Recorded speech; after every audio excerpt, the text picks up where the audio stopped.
اور بات اگر سخت لہجوں میں ہو تو میں خونی رشتوں سے بھی کنارہ کر لیتی ہوں۔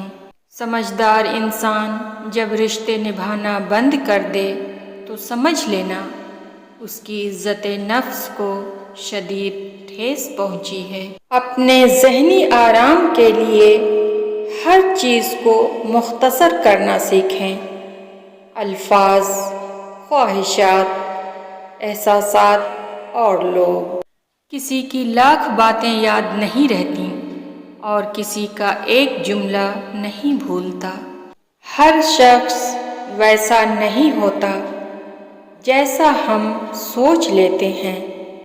اپنے قیمتی دل کو عارضی لوگوں سے محفوظ رکھیں۔ ہر میٹھے لہجے والا مخلص نہیں ہوتا۔ جو چلا گیا وہ تمہارا کبھی تھا ہی نہیں۔ سکون کی خواہش انسان کو تنہائی پسند بنا دیتی ہے۔ دنیا میں اگر کسی چیز کو پہلی فہرست میں رکھنا ضروری ہے تو وہ آپ کا ذہنی سکون ہے، باقی سب چیزیں عارضی ہیں۔ میں اپنے مزاج کے موسم سے خوب واقف ہوں۔ تھوڑے لوگوں سے ملتی ہوں مگر مخلص ہو کر۔ آسان نہیں ہے مجھے پڑھ لینا، لفظوں کی نہیں جذبات کی کتاب ہوں میں۔ اکیلا ہونا اور اکیلا رونا انسان کو بہت مضبوط بنا دیتا ہے۔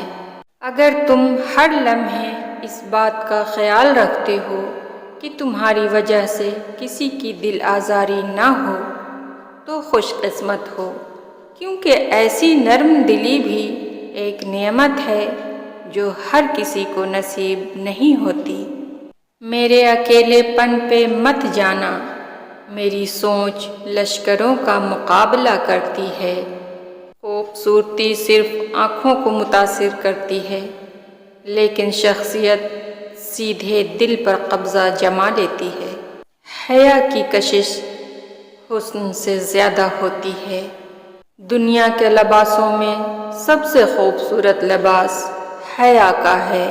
ایک عورت کی میچیورٹی یہ ہے کہ اسے یہ علم ہو کہ مضبوط اور باکردار ہونا خوبصورت ہونے سے لاکھ درجے بہتر ہے۔ صورتیں کتنی ہی حسین کیوں نہ ہوں، نصیبوں کی محتاج ہوا کرتی ہیں۔ ماں باپ کے فیصلے غلط نہیں ہوتے، بس بیٹیوں کے نصیب کی ضمانت نہیں ہوتی۔ شکر تو اس رب کا ہے جس نے دکھ سہنے والوں میں رکھا ہے، دکھ دینے والوں میں نہیں۔ سب کچھ اپنے رب پر چھوڑ دیتی ہوں، اس لیے اتنا مطمئن رہتی ہوں۔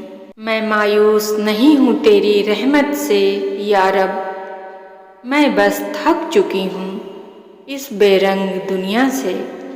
یا اللہ، ماضی سے دکھی ضرور ہوں لیکن مجھے میرا مستقبل خوشیوں والا چاہیے۔